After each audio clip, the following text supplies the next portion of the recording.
গণতন্ত্র ও সুশাসন চর্চায় তারুণ্যের ভাবনা প্রতিপাদ্যে রাঙামাটিতে প্রকৃতির মাঝে শুরু হয়েছে আর্ট ক্যাম্পেইন। এতে অংশ নেয় রাঙামাটির তরুণ চিত্রশিল্পীরা। বৈষম্যহীন সমাজ গড়ার জন্য যুব সমাজকে আগ্রহী করে তুলতে এমন আয়োজন জানান আয়োজকরা। সামনে কাপ্তাই হ্রদের নীল জল, সবুজ পাহাড়, গাছের ছায়ায় বসে কিংবা দাঁড়িয়ে ছবি আঁকছে একদল তরুণ তরুণী।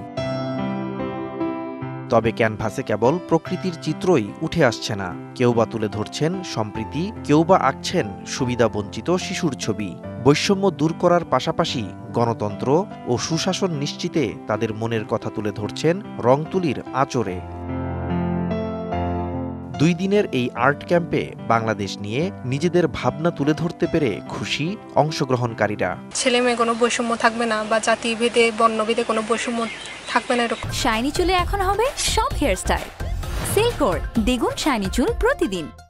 আর আমি এখানে অংশগ্রহণ করতে পেরে আমি অনেক খুশি। রাঙ্গামাটির বুকে এরকম আয়োজন ধরতে গেলে নাই বললে চলে। সেদিক দিয়ে আশিকা যে ফাউন্ডেশন, আমি মনে করি এটা ওদের একটা ভালো উদ্যোগ। আমি যা দেখতেছি, চোখে যা দেখতেছি তা অনুভব করে আঁকতে আসছে, এখানে বসে অনেক ভালো লাগতেছে।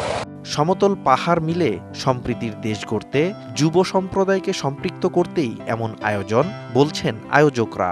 যুবদের নিয়ে বিভিন্ন অ্যাক্টিভিটিজের মাধ্যমে আমরা পার্বত্য চট্টগ্রামকে দেশের সাথে সমন্বয় রেখে শান্তি, সম্প্রীতি, উন্নয়ন মূলধারাকে রেখে আমরা আজকের এই আর্ট ক্যাম্পেইন শুরু করেছি। বৈষম্যহীন দেশ গড়ার ক্ষেত্রে এমন আয়োজন ভূমিকা রাখবে বলে প্রত্যাশা সংশ্লিষ্টদের।